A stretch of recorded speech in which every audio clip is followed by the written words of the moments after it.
What goes in a square hole? Obviously, a square peg. So let me show you how to make these guys, and this unfortunately is the most dreaded part of every single build that I have done. We're making square pegs, which is significantly easier than making round pegs. Let me show you how. So to make pegs, I make them out of white oak, and these guys are 15 millimeters in 15 millimeters square, so in this dimension and that dimension. Now, the thing that's left is the length. The thickest timber that I have is a 6x6, meaning that my peg needs to be at least 6 inches long. But I typically have at least an inch on either side. So let's do 1.5 inches on either side. So let's actually go with 9 inches. So right here, 9 inches. And let's cut it down.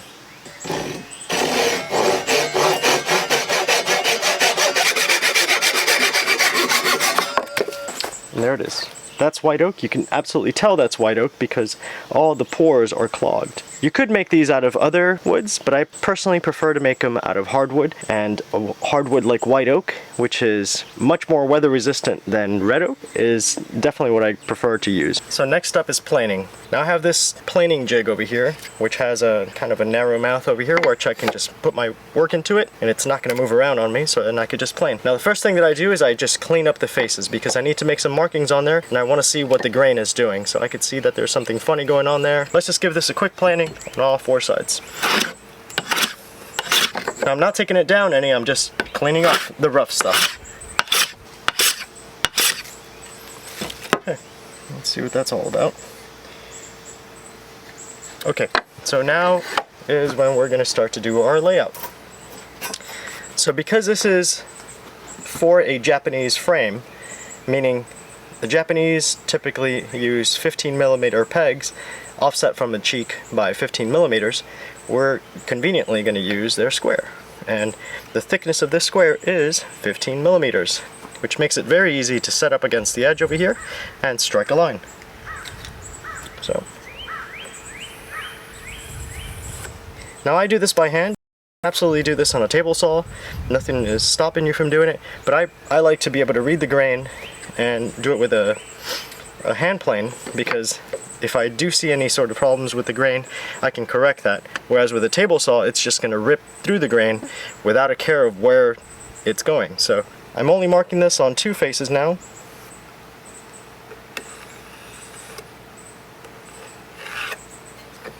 Because the other 2 will be planed down.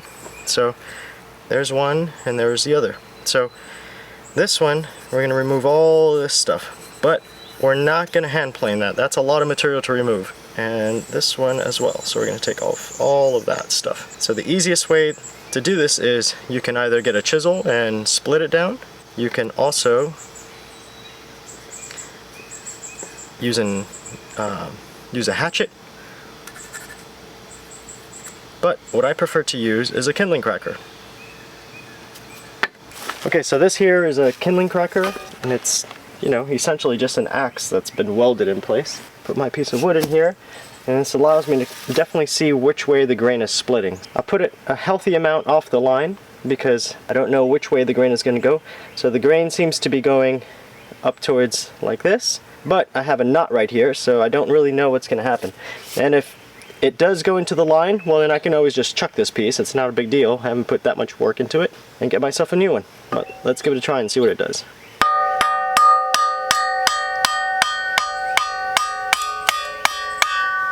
Okay.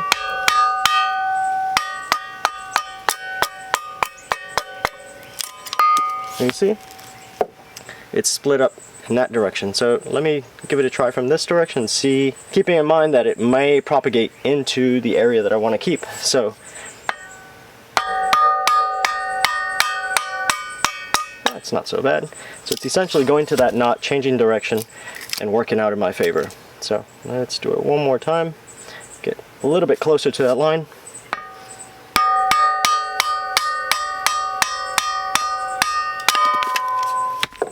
I think I may have gone too far. Which is the one? Yep, I took the line on that one. So this one is now trash. So let's get ourselves a new one. Okay, so here's our new piece. There's a section that we want to split off.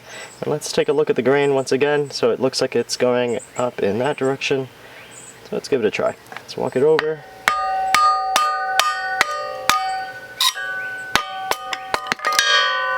This stuff is really weird grain, huh? You know what we're gonna do? We're gonna plane down so that grain is nice and flat, and then we're gonna re-establish this line so that the peg is in line with that grain. So let me show you how to do that. So we're gonna use this piece just as is, and we're gonna first do this face right here. So let me tell you about this jig that I have over here. This is normally what I use to make round pegs that are 3/4 of an inch in size. So typically I can put my piece over here. This hollow right here is exactly 3/4 of an inch deep, and that way deep as well. So I can just strike a line from here, and there I have my perfect square that I can get out of there. And then this is where I start. After I make my square peg, I can put it over here and take down the corners. But sometimes this piece doesn't always work very well because this stop is not very deep. You know, I definitely have some issues with this. Not my favorite thing to do. I much rather make square pegs because I only have to work over here and make them square. The only thing is that you have to make them 15 millimeters, which is rather small for pegs, I think. But they seem to work historically, so that's what we're going to stick with. Okay, so I think it's already kind of understood that you need a very sharp plane for this. In fact, otherwise you're just going to struggle with it. So let's just work on this face right here. So we're just going to plane this down until we have a flat surface, and then redraw our lines.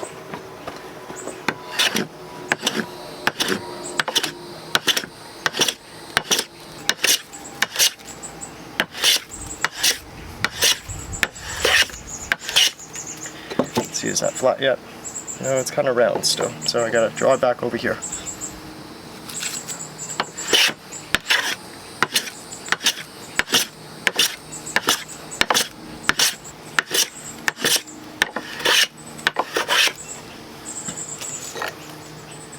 Not flat? Nope, not yet. So it still needs work back here. Let's try flipping it and see what it does.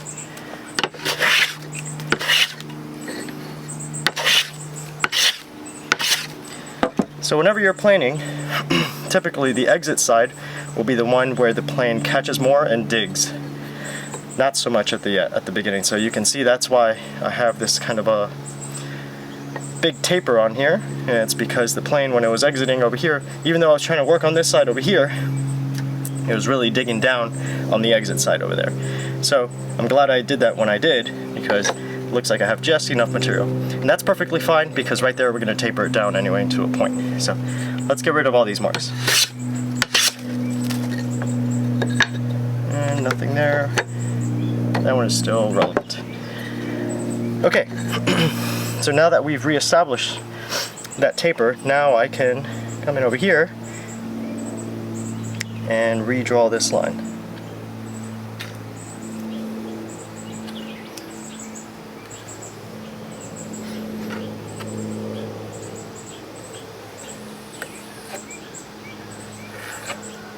Okay, and I'm going to draw it on the other side as well.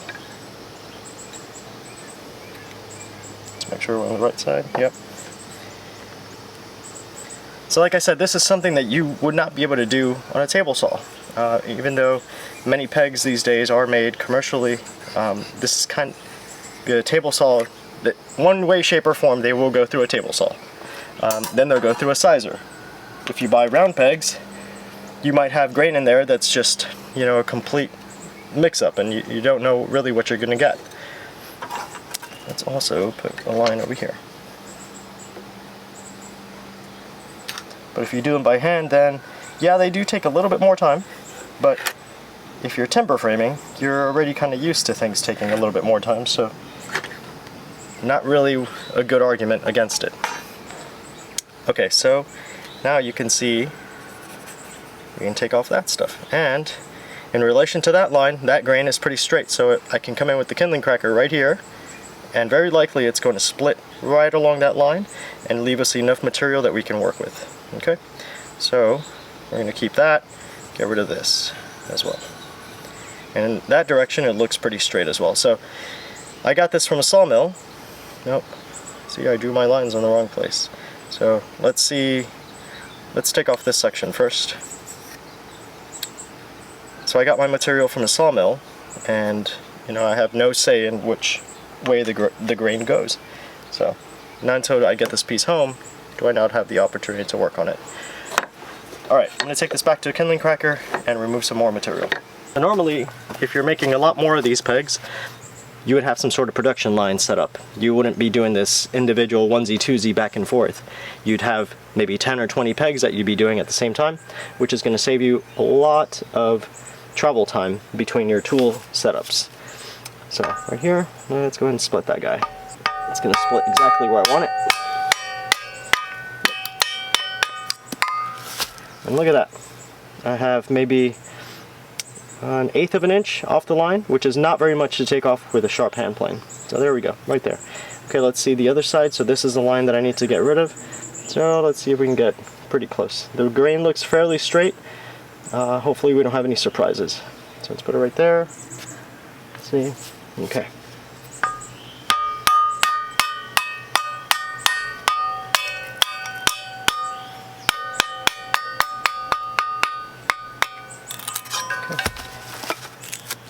Let's see if we can split it from the other side without too much trouble.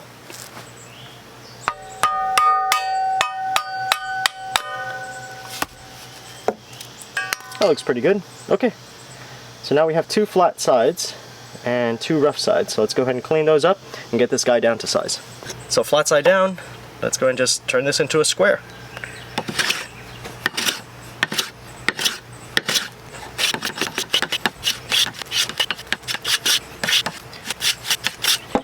Now let's do the other side. So this side right here, let's see what we can do. So this guy is already tapered down this way. Remember, if I put it on that side, it's going to take off a lot more material over there. So I want it to be, I want to remove more material on that side than here. I'm planning ahead.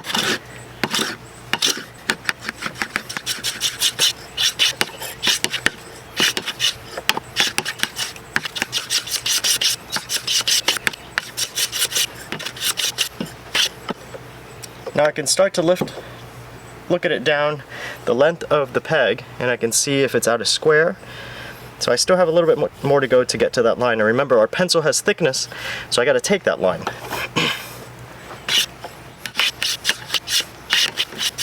Okay. It's looking pretty good. A little bit more. Excellent. Alright, and I still have a little bit of line on this face, so I'm going to go ahead and take that line as well.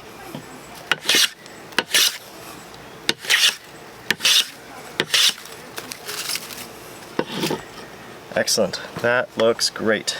I'm fairly certain this is 15 millimeters, so I can put it up to my square over here, and I should not feel any edges that are over that. So, sure enough, there are some, but that's how you can, after that, then you can fine tune it some. So we'll put our square right here.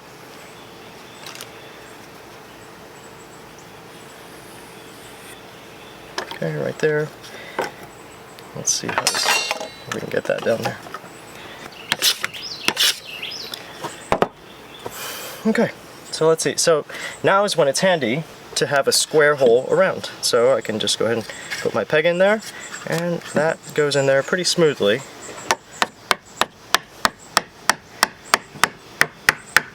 So I have some opposition right there, and that's okay. I do want some amount of pressure on there because I want this peg to be tight in relation to when it's going in. So this is going to be the entry, and this is going to be the back side of it. So this is the front, this is the end, and I'm going to turn this into a point so that when this tenon is drawbored into the mortise, that point can find its way around that drawbore, which is that offset. Remember, this guy's going to be offset in relationship to the mortise, and then this peg can kind of snake its way around there and find the other side, and then it can actually start to pull this tenon in super tight. As it does that, this peg is also stopping its own movement by locking itself in and filling up the hole on the mortise. Let's go ahead and shape the front end of this peg. Okay, so the next step is to give this peg a tip, a point, just like that. So you can obviously do this with a chisel, you can do it with a hatchet, you could do it with a chop saw, any number of ways, but since we already have the hand plane out, I'm just going to use the hand plane. So put my hand plane upside down, and just go like this. Okay, there's one taper. There's 2. So you can see it's already coming to a point like that. So you'll notice that you tend to favor one side over the other, so just make sure that they're even, and you can tell by the line that it leaves back here. If it's flat, then you're good. If it's kind of a skew like mine, then you need to kind of come back and fix it up just a little bit. It's not that big of a deal, but it does mean that the peg tip will be angled one way or the other.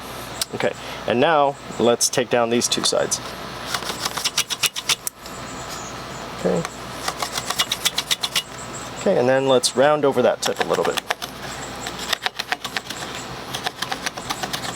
Okay, and then the final step is going to be to round over the edges on the back of this as well, because as you're hitting it, you're going to be hitting it with some pretty good amount of energy using a hammer or a mallet or something like that, and the more you hit it, it's going to start to mushroom. So to just try to prevent that as much as possible, you give it a small chamfer. And there you have it. There's a small chamfer at the back of your peg. And that is how you make a square peg. Now guys, you can make these to size and it'll go smoothly through one hole, but through others, you'll just have a hard time. You can spin it, twist it. It's just going to depend on peg hole to peg hole. One thing that you can do to really alleviate that is use some finishing wax, some paste wax. Nope, don't let that sit in the sun. So just get a rag, a little bit of paste wax.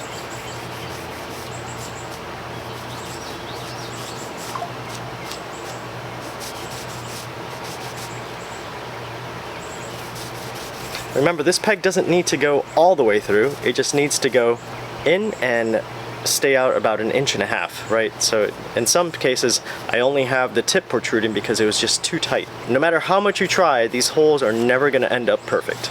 Anyway, a little bit of paste wax, that'll make it slide a whole lot easier. So there it is, and that's pretty much all you need it to do, is halfway like that. Because remember, it's going to lock in with the mortise on these 2 sides. Anyway guys, I hope you guys enjoy. White oak for the win for pegs.